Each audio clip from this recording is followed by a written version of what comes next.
Breaking and skidding, basically ये दोनों ही जो हमारे पास वर्ड हैं ये फ्रिक्शन से ही रिलेट करते हैं। यानी दोनों का जो अगर हम कहते हैं कि किस वजह से ये हुई है तो ये फ्रिक्शन ही इनमें रोल अदा कर रही होती है। अब हम इस बात को समझते हैं कि कैसे फ्रिक्शन जो है वो रोल अदा करती है। जैसे फर्ज करें एक साइकिल या कोई कार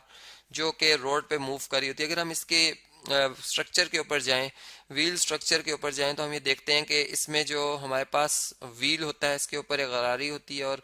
अगर यहाँ से चेन से हम इसे मूव करते हैं तो इसके जो पार्टिकल्स होते हैं इस टायर के वो मूव कर रहे होते हैं सर्कुलर मोशन, यानी एक ट्रांसलेटरी मोशन परफॉर्म कर रहे होते हैं। जबकि जो एक्सल है ये उसके अबाउट रोटेट कर रहे होते हैं, यानी एक्सल अपनी जगह पर एक एक्सिस बन जाता है और ये उसके गिर्द जो है वो घूम भी रहे होते हैं, रोटेट भी कर रहे होते हैं। जैसे अब जब ये रोटेशन होती है तो ये सर्कुलर मोशन तभी परफॉर्म होता है जब ये जो पार्टिकल्स का कांटेक्ट है इस रोड के साथ वो मजबूत होगा। यानी हमने बात पढ़ी थी कि अगर हम फ्रिक्शन को देखें तो फ्रिक्शन बेसिकली एक वो फोर्स होती है जो कि मोशन को, यानी मोशन में रुकावट पैदा करती है। अब वो रुकावट जो है वो किस तरह से होती है जी, वो जब हमने दो सरफेसेस ली थी तो हमने जब इनका माइक्रोस्कोपिक जो है वो व्यू देखा तो हमें ये बात पता चली कि इनकी सरफेस जो होती है वो रफ होती है, यानी कुछ हिल्स और ग्रूव्स सी बनी होती है। एक सरफेस की और दूसरी सरफेस की भी हिल्स और ग्रूव इस तरह से बनी होती है। अब फर्ज करें कि ये एक सरफेस है और ये दूसरी सरफेस है, और ये दोनों जब इनका कांटेक्ट होगा, यानी एक दूसरे पे जब इनको मूव कराया जाएगा तो ये एक दूसरे को यानी जकड़ लेंगी और ये मूव नहीं होने देंगी। अब क्या होगा कि ये यहाँ पे मूवमेंट नहीं हो सकेगी, स्टॉप हो जाएंगी। अब इससे ये इफेक्ट पड़ेगा कि जब हम बॉडी को मूव कराना चाहेंगे तो वो मूव नहीं होगी। या फिर मैं यूं कहूँ कि फर्ज करें, अब हम अगर बात करते हैं सबसे पहले स्कीडिंग की, कि हमने एक साइकिल है, एक कार है, हमने इसको मूव एक स्मूथ रोड पे हम चला रहे थे जी, हमने इसको एक ख़ास इसमें मोमेंटम जो है वो प्रोड्यूस हो चुका था। ये बात हम जानते हैं कि फोर्स और यानी जो वेलोसिटी और सॉरी मैस का जो हमारे पास प्रोडक्ट होता है वो मोमेंटम होता है। अब इसका एक ख़ास मोमेंटम जनरेट हो चुका हुआ है, लेकिन ऐसा होता है कि ये जब इस सरफेस से यानी जो रोड पे ये मूव कर रही थी इस रोड से, अब ये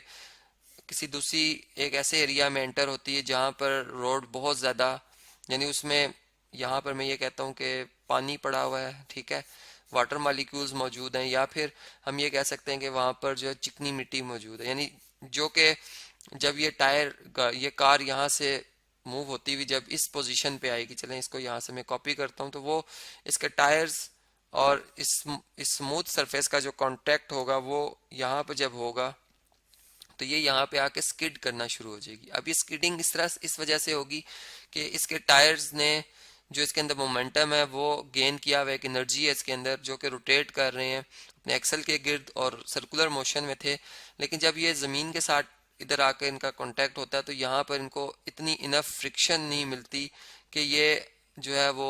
आगे तक मूव कर सकें, जिससे ये टायर जो है वो सर्कुलर मोशन में यानी अपना जो मोशन है वो जैम कर लेंगे, सर्कुलर मोशन जो है वो परफॉर्म नहीं कर सकेंगे। ठीक है, तो इससे क्या होगा कि इससे ये होगा कि जी ये बॉडी जो है यानी जो इसकी जो टायर्स हैं वो एक तरह से मूव नहीं कर रहे होंगे, बस ये अपने मोमेंटम के अंडर जो है वो मूव कर रही होगी। फिर कि एक ड्राइवर जो इसको कंट्रोल कर रहा होता है स्टीयरिंग से, वो उसको इस तरह से नहीं कंट्रोल कर सकेगा कि वो इस गाड़ी को स्मूथ रख सके, क्योंकि जो सॉइल पार्टिकल्स हैं क्या पता इधर से उसकी ऊंचाई ज़्यादा हो इधर से कम हो, तो जो इसको एक अनबैलेंस्ड फोर्स अप्लाई होगी और जिससे ये स्किड करके जो इस सिमत में भी मुड़ सकती है और इस सिमत में भी ये मुड़ सकती है, क्योंकि इसका कंट्रोल नहीं रहेगा। इसी तरह अगर मैं ये बात करूं कि अगर हम इस चलें कोई और कार की बात करते हैं, एक कार जो है वो मूव कर रही है एक सरफेस पे, और अगर मैं इसे रोकना चाहता हूँ, ये एक बेशक एक ऐसी रोड पर है जो कि एक प्लेन रोड है, ठीक है, एक ही रोड पे मूव करिए। मैं इसे अगर रोकना चाहता हूँ तो मुझे फिर अगेन जो है वो फ्रिक्शन की ज़रूरत पड़ेगी, जो कि इसके जो ब्रेक शूज़ हैं, यानी अगर साइकिल की बात करें तो उसमें भी ब्रेक शू होते हैं, वो ब्रेक शूज़ जो हैं वो जब इसके टायर के रिम रिम में और रिम के साथ कॉन्ट्रैक्ट होंगे तो वो इसको जो है रोटेट होने से यानी सर्कुलर मोशन परफॉर्म करने से रोकेंगे। अब अगेन वही बात है कि जब ये सर्कुलर मोशन को रोकेंगे तो इससे क्या होगा कि ये जो टायर हैं ये तो एक तरह से जैम हो जाएंगे, ठीक है, ये तो जैम हो जाएंगे। अब होगा ये कि जो इसका मोमेंटम है वो इसको मूव करने पर मजबूर रखेगा। अब क्या होगा जी, मोमेंटम अगर, यानी जो कि हम जानते हैं कि मोमेंटम जो है मास और वेलोसिटी का प्रोडक्ट है। अब क्या होगा कि वो मोमेंटम जो है इसको इस डायरेक्शन में मूव करने पे मजबूर करेगा, और अगर ये फ्रिक्शन जो है ये इतनी इनफ एनर्जी ना हुई, यानी अगर हम न्यूटन्स के लॉस को भी इधर अप्लाई करें तो हम देख सकते हैं कि वो किसी बॉडी को स्टॉप करने के लिए भी एक फोर्स चाहिए, और ये फोर्स अगर इतनी इनफ ना हुई तो फिर क्या होगा कि ये बॉडी फिर अगेन, जैसे कि हमने स्किडिंग के केस में देखा था, कि ये स्किड करना शुरू हो जाएगी, और फिर अगेन यही बात के जो इसका ड्राइवर का कंट्रोल है इस गाड़ी के ऊपर से वो हट जाएगा, और फिर वो जो टायर हैं चूंकि वो मोमेंटम के अंडर मूव कर रहे होंगे, तो वो जो पार्टिकल्स, रेत के पार्टिकल्स या जो जो कि सरफेस पे जिस पे मूव करिए वो इसे अनबैलेंस्ड कर देंगे, जिससे ये इस साइड पे भी टर्न हो सकती है और इस साइड पे भी टर्न होकर कोई एक्सीडेंट जो एक यानी एक एक्सीडेंट का जो केस बनता है वो इसी वजह से बनता है कि कार बहुत स्पीड से आ रही हो, उसका बहुत हाई मोमेंटम होता है और सडनली ब्रेक्स अप्लाई करे तो टायर जैम हो जाते हैं और फिर उसका मोमेंटम के अंदर वो कार मूव कर रही होती है, जिससे कंट्रोल ड्राइवर का नहीं रहता। तो इसलिए हमने देखा दोनों ही केसेस में ये एक यानी ब्रेकिंग और स्किडिंग दोनों ही जो है उनका आपस में काफ़ी गहरा रिलेशन है, और दोनों में जो वजह बनती है वो फ्रिक्शन बनती है, और वो फ्रिक्शन